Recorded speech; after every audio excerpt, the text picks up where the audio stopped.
Good afternoon, brothers and sisters. As always, it is a pleasure to be with you today.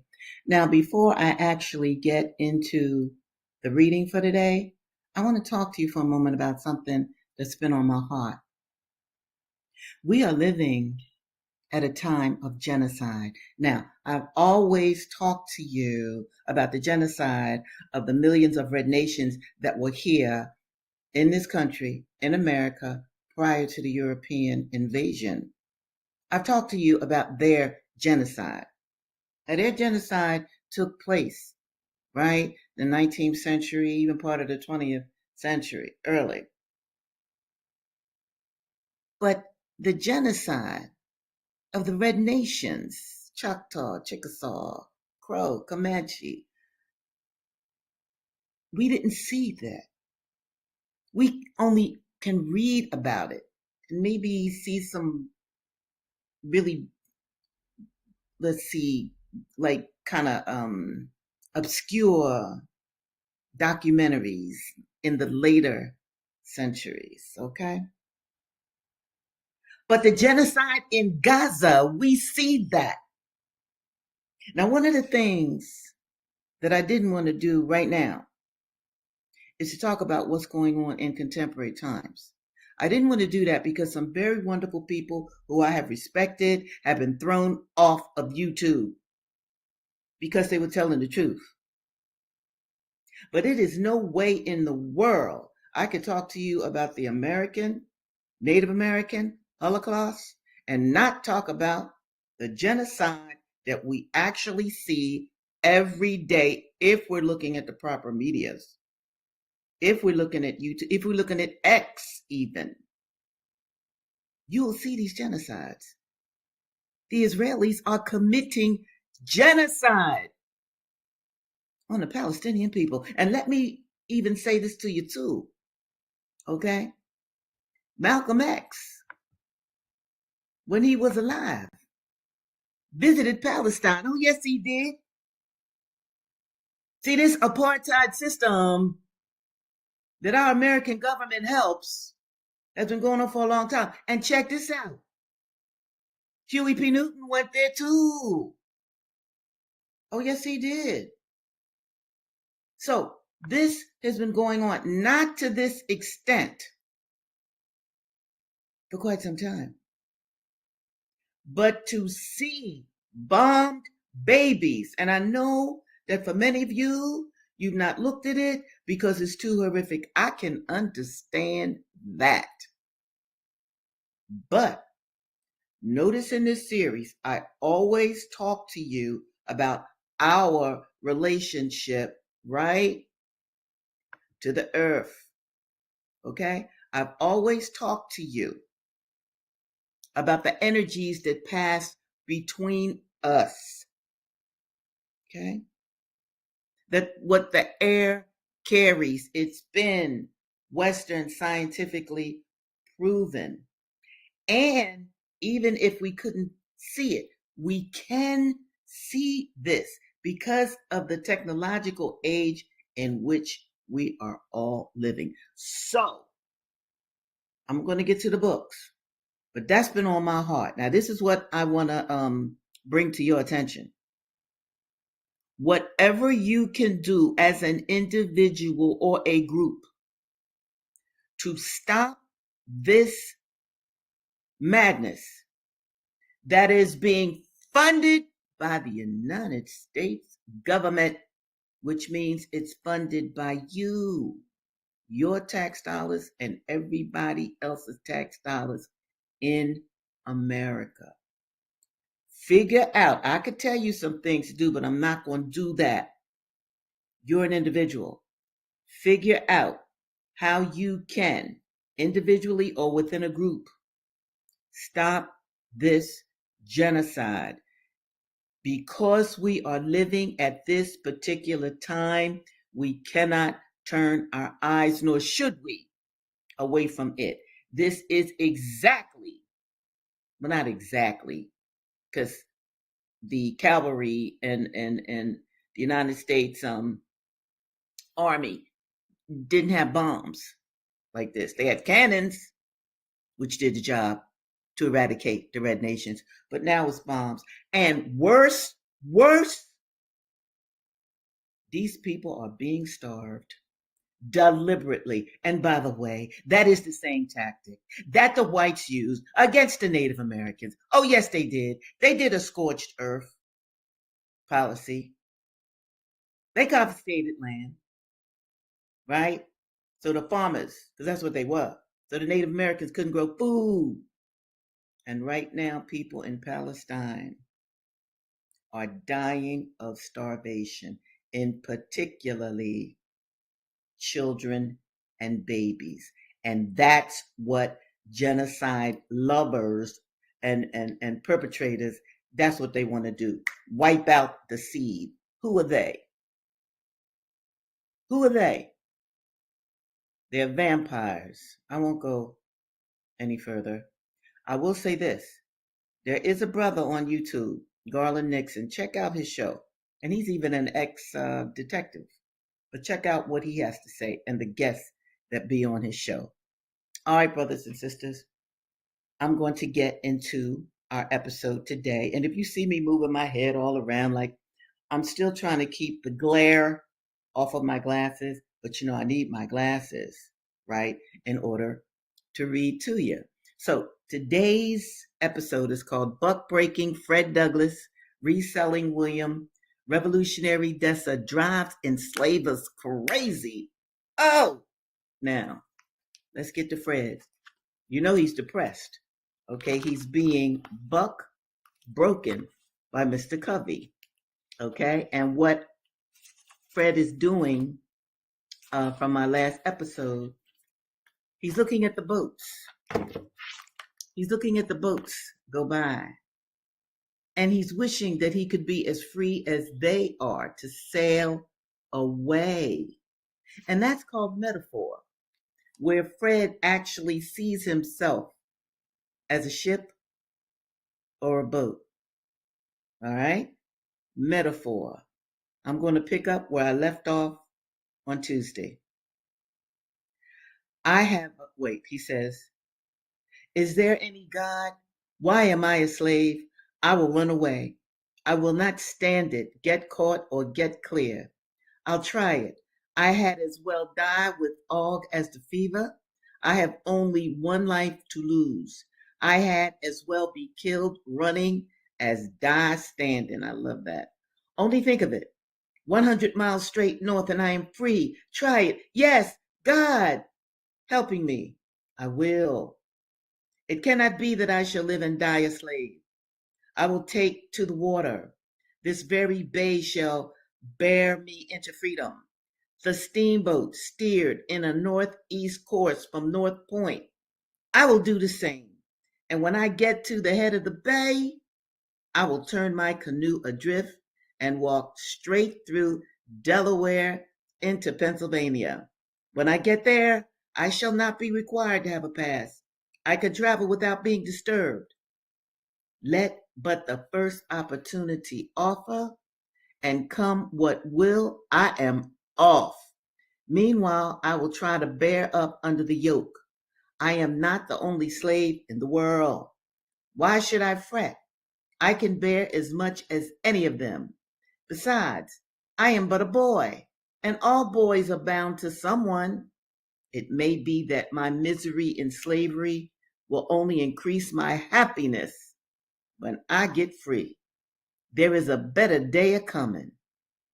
Thus I used to think this, and thus I used to speak to myself, goaded almost to madness at one moment, and at the next reconciling myself to my wretched lot.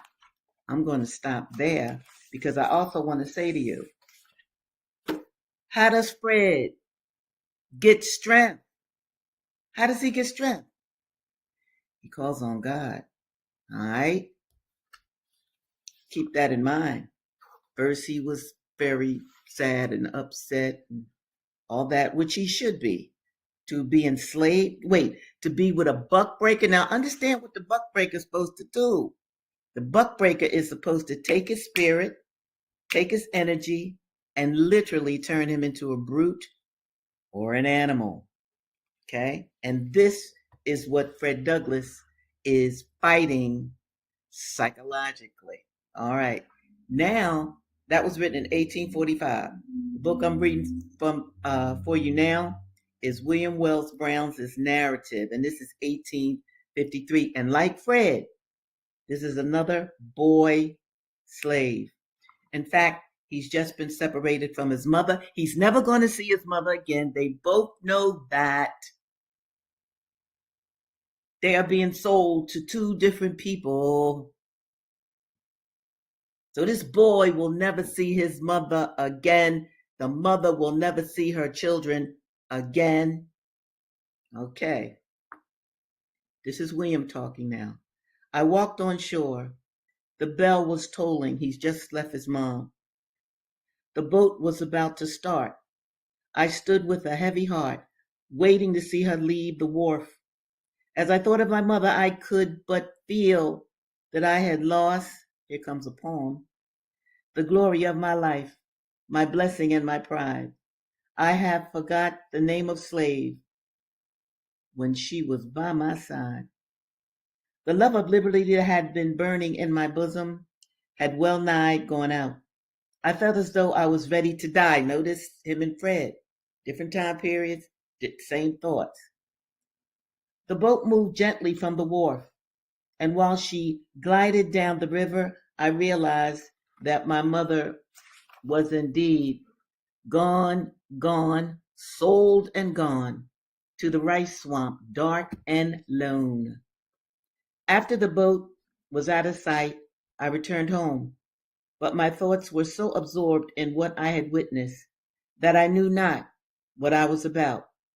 Night came, but it brought no sleep to my eyes. When once the love of freedom is born in the slave's mind, it always increases and brightens.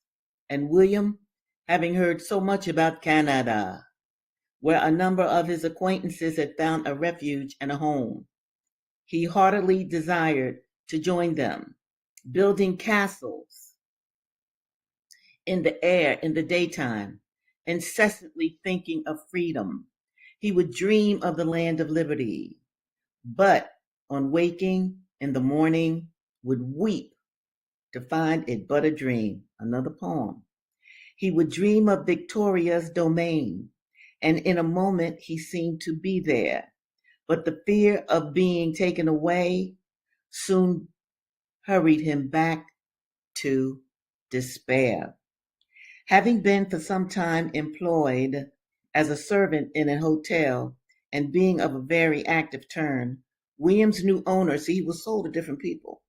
Enslavers would, lend you out, they could get money, and you would work for somebody else for a period of time. William's new owner resolved to let him out on board a steamboat.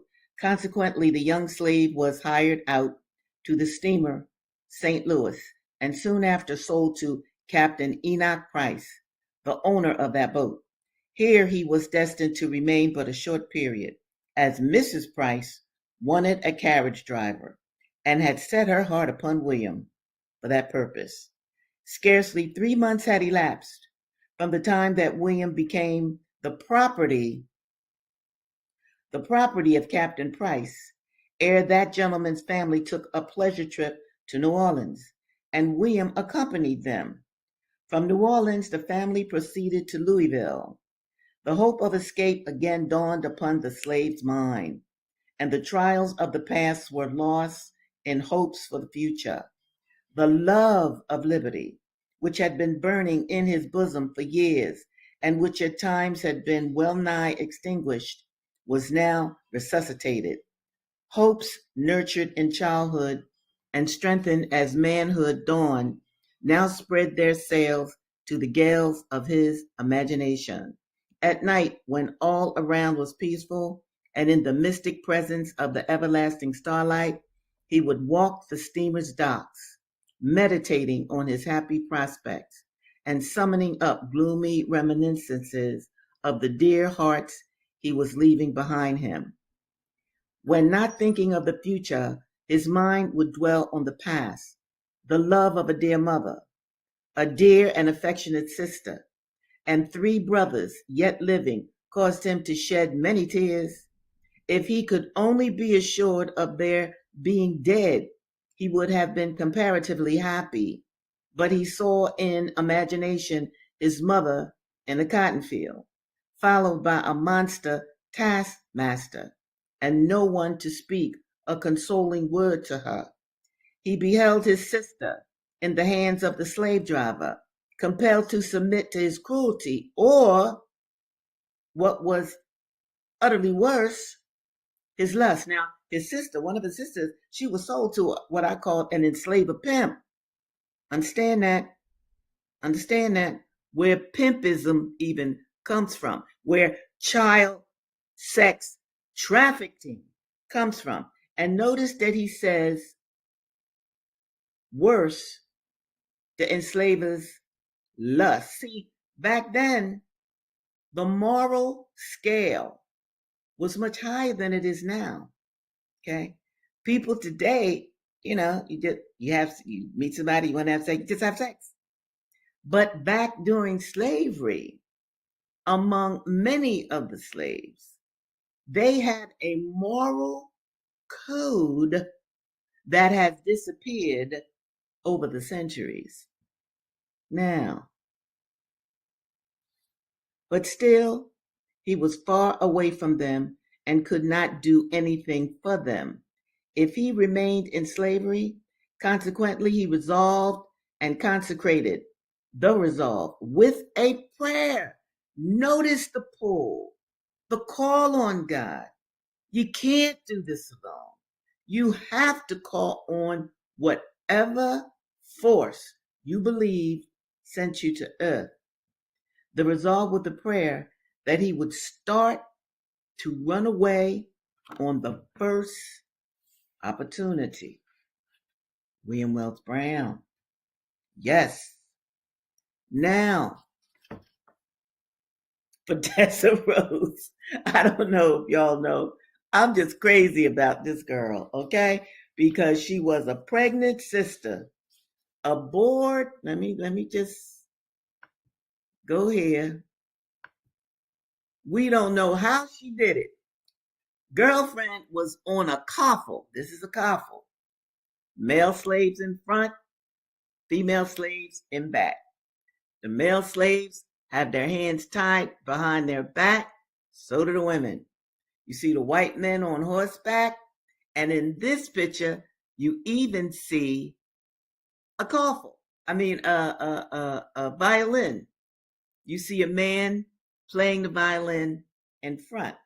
And these people would be moved thousands of miles across America because they were sold in one area and they have to be moved to another. And Dessa Rose, which is based on a true event that I have not been able to find enough information on. That's by design. That's by design. But Shirley Ann Williams made this into a novel.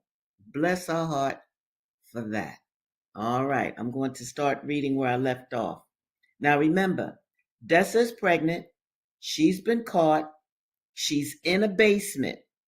And there is this white writer, Adam Nehemiah, that is listening to every word that she says because the white writer, Adam Nehemiah, is writing a book on slave revolts.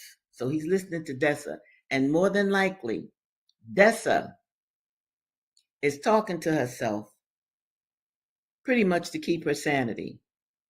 Now this is Nehemiah talking. It had been an entrancing recital, better in its way than a paid theatrical. The attack on the master, the darkie's attachment to the young buck. Now he's talking about Dessa and Cain.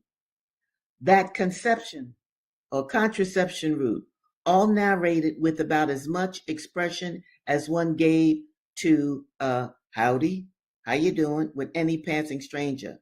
And then that bald statement that seemed to echo in the silence. This was the fiend, the devil woman. That's what they called Dessa.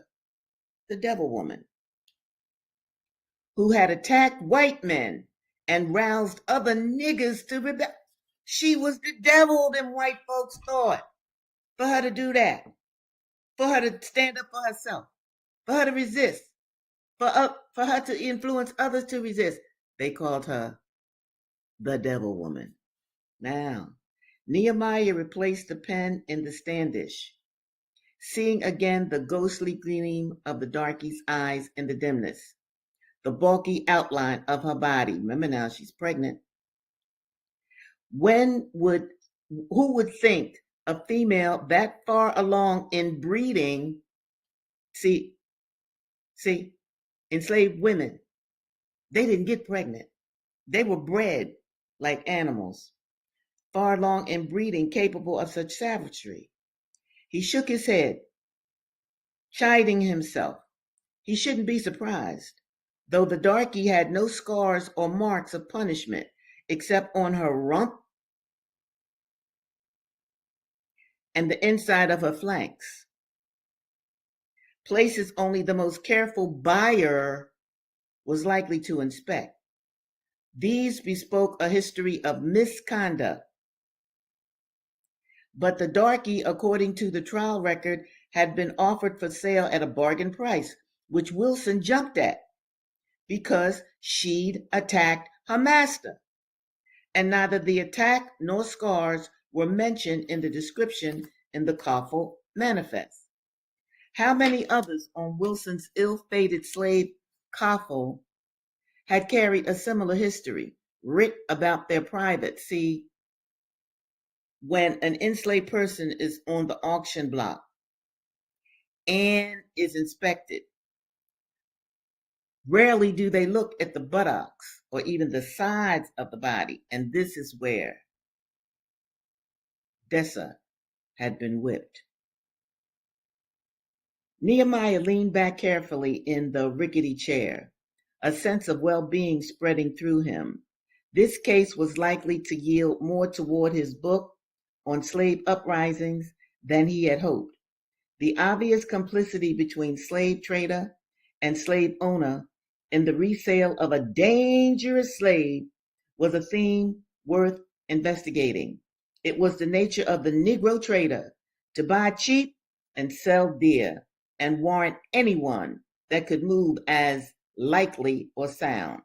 That was business, and the wise buyer was aware. But to omit mention of the darky's mean streak went beyond sharp dealing and bordered on outright fraud. Wilson, at least, had paid for his cupidity. That darky out in the root cellar and several bucks had somehow freed themselves, overpowered the guards, and freed the rest of the slaves on Wilson's coffle. The uprising had occurred on the trail, a couple of days east of Linden. Though the renegades had fled through the countryside, there had been none of the marauding and pillage rumors still attributed to them. The posse under Sheriff Hughes had caught up with them quickly. Still, the toll in life and property had been horrifying. 5 white men had been killed. Wilson himself had lost an arm. 31 slaves had been killed or executed. 19 branded or flogged. Some $38,000 in property destroyed or damaged. Some $38,000 in property. Do you see how the enslaved people were not people? White people wrote in law and considered. Enslaved people were property. The slave dealer was in comfortable enough circumstances, boarded at the house of a widow until permanent provision could be made for his care. But Wilson, while not violent, at least physically, was quite literally mad, by turns lucid, others delusional.